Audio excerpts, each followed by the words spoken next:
Okay, this is September 6th, 2022. I don't know what bug that was. I got a little thing I want to tell you right now about time. I think that the Holy Spirit has told me this. I'm going to start with a leak in my shower head in my bathroom. It's a very slow leak when I turn it off. It's just drip. You'll hear it hitting the shower floor. 10, 15 seconds later, drip. Sometimes I can move the shower handle and it'll be a little longer. 13, 20 seconds, 13, 14, 15, 20 seconds. Drip. Guess what? That's been going on for years. I don't know how many years. 24/7. And it dawned on me. A drip like that, 24 hours a day.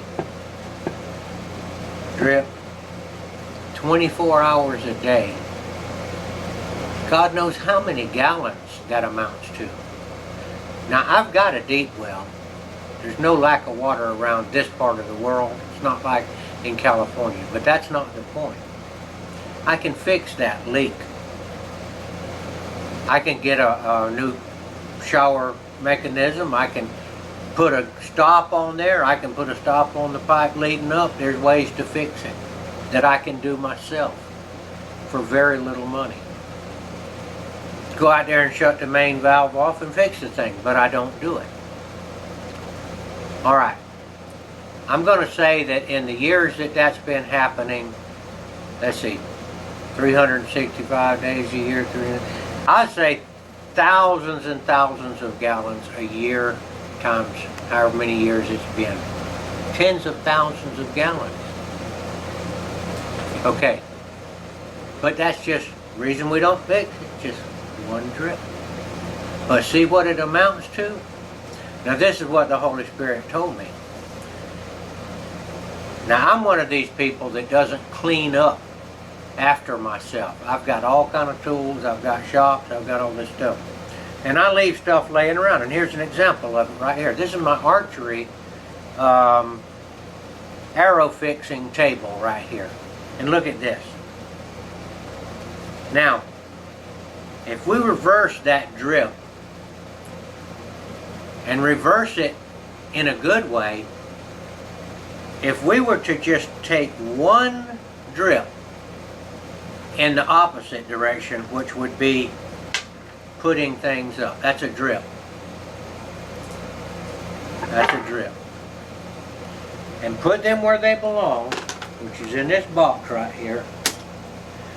And we do that 24/7. Well, we don't do it when we're asleep, but all of our waking hours, every time we do a thing, cook, work, read, whatever we do, do not leave the workspace with a tool out or whatever. Put it back where it belongs. Everything has a place. And if it doesn't have a place, make a place. It could be under the bed for all I care, but somewhere where it won't leave your life cluttered. So that's what the Holy Spirit, I believe, told me the other day. And for a couple of days now, I have been able to do this. Whatever I do, I go ahead and clean it up. Now this was from before the Holy Spirit told me that. So I've been looking at this every time I walk around. I said, okay, I'm going to apply this. There's a bowstring right there. That's a used bowstring in case I break the new one. That goes right here. All of this. That was a drip right there. But when I left it out, it was a drip in the wrong direction. Marking pen and pencil goes right there. This is the tray out of there. And that's a bowstring square to show you how to make the knock on your bow correct. That little tool goes right there. It won't actually go in that box. I'll have to put it in that one. That right there,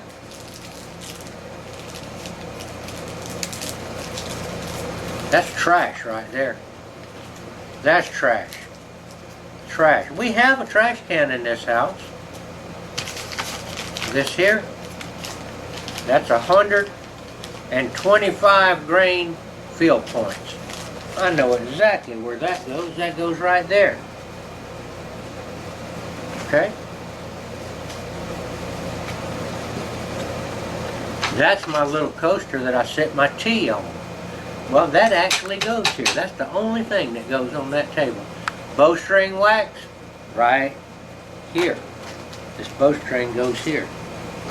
These are, and use these in yours, these are rubber points to go on the bow.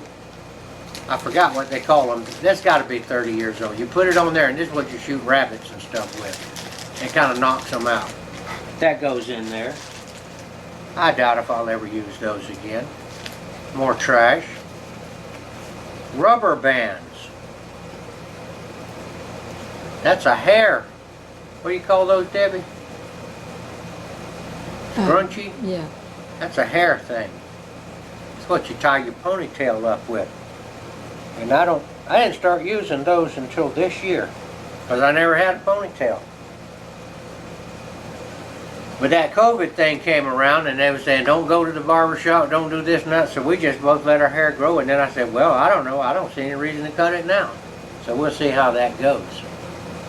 Rubber bands, scrunchy.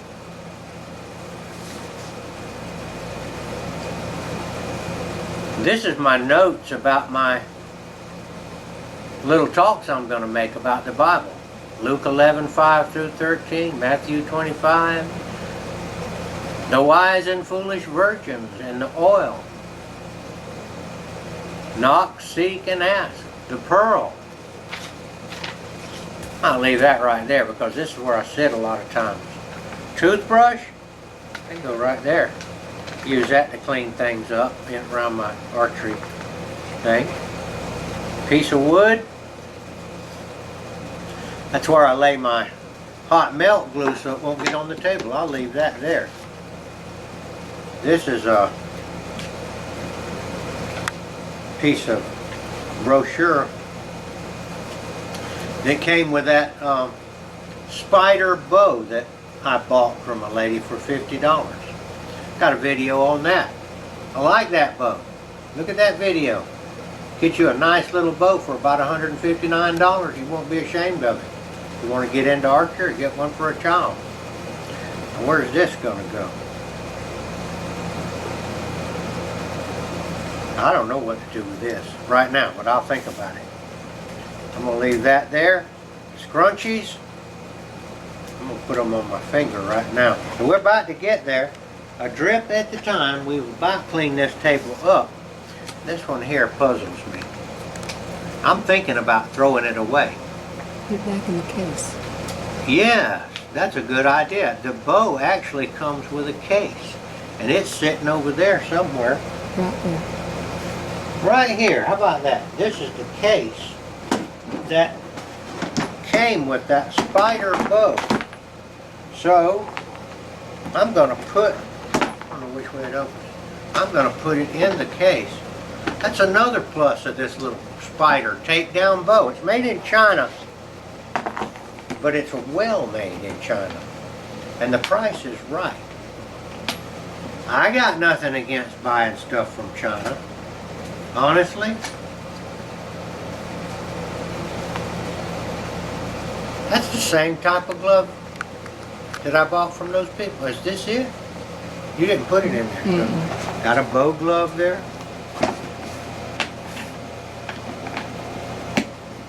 And I found a place to put this, you know, and I put it right over here because it's out of the way. And we may find a better place to put it later, but at least it's not cluttering up my table.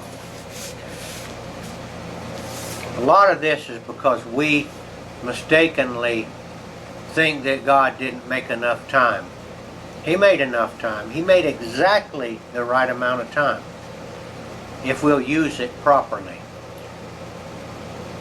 Why didn't I put my stuff up the other day? It was my fault because I was trying to jump ahead. I wasn't trusting God that He made enough time for me to do all the things I wanted to do. I had something else I wanted to do. Probably didn't do it very well because I was rushing ahead. So, that's what I think. This is a lot better right here.